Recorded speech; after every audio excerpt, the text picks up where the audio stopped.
Oser sortir et crier, Fabienne Perrineau aux éditions Récamier. Et je vois sur ce livre un bandeau qui est fort intéressant, c'est le prix Marguerite Duras 2025. Et c'est l'un des prix qui compte beaucoup dans la littérature. Alors, comment ce prix est arrivé ? Il est arrivé un jour, on m'a téléphoné, on m'a dit voilà, tu es libre je crois que c'était le 14 janvier, et j'ai dit oui. C'était pour aller recevoir le prix Marguerite Duras. Non, en dehors de ça, c'est effectivement un livre qui parle de Marguerite Duras, mais je pense qu'il n'est pas donné à tous ceux qui parlent de Marguerite Duras. Mais là, il y a une vraie rencontre entre le personnage principal du livre, qui est une jeune fille qui s'appelle Elle, qui n'a pas de prénom parce qu'elle a perdu son prénom quand elle avait 10 ans. Et Elle, ça peut être moi, pas vous, puisque vous n'êtes pas une fille, mais ça peut être beaucoup de femmes, malheureusement de jeunes femmes dans notre société. Et c'est une jeune fille qui a 18 ans enfin, qui habite à Toulouse, et enfin elle part à Paris faire du théâtre parce que c'est tout ce qu'elle aime.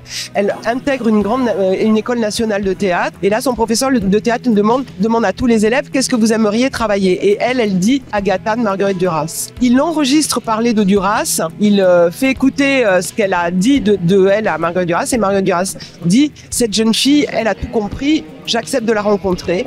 Et là, s'ensuit donc une rencontre à laquelle j'arrive avec 3/4 d'heure de retard, parce qu'en fait, ce personnage est un peu moi. Et non, mais il y a beaucoup de choses inventées, mais ce personnage est un peu moi. Et à la fin j'arrive à la convaincre en lui disant elle me dit, mais en fait, vous êtes beaucoup trop jeune, parce que le personnage a 35 ans.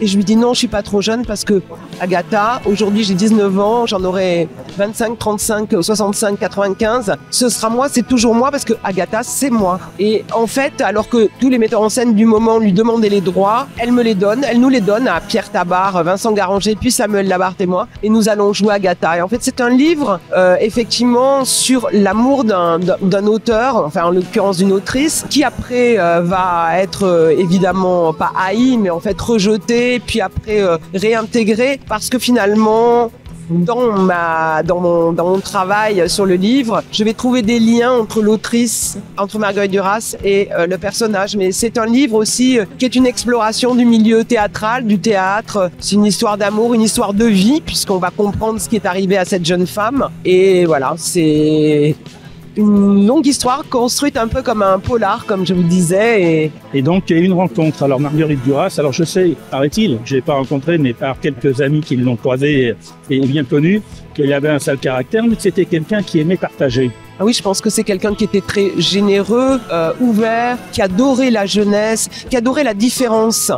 Et en fait, c'est une grande artiste parce qu'en fait, elle a conçu autant ses livres avec vraiment une singularité dingue. Et je pense qu'elle aimait les gens différents. On n'a qu'à voir. Ses interprètes sont des gens, Delphine Seyrig que j'adore, qui a quand même une voix, une distance et qui est là avec une grande sincérité. Mais voilà, c'est je pense quelqu'un d'une grande générosité que moi j'imagine à un moment donné du livre. On a été chez elle pour retravailler le texte puisqu'on était trop jeunes, comme je vous l'ai dit, qu'elle a réécrit que pour nous quand même, ce qui est incroyable. Et je l'imaginais à un moment donné, avec tout ce foisonnement d'auteurs, de gens tant engagés politiquement que dans la littérature. Elle faisait son café elle-même, elle le torréfiait elle-même, elle faisait des riz vietnamiens et ça parlait jusqu'à des heures, jusqu'à l'aube, sans doute chez elle. Oser sortir et crier, Fabienne Perrineau. Donc découvrez ce roman, c'est un roman, hein, et vous découvrez donc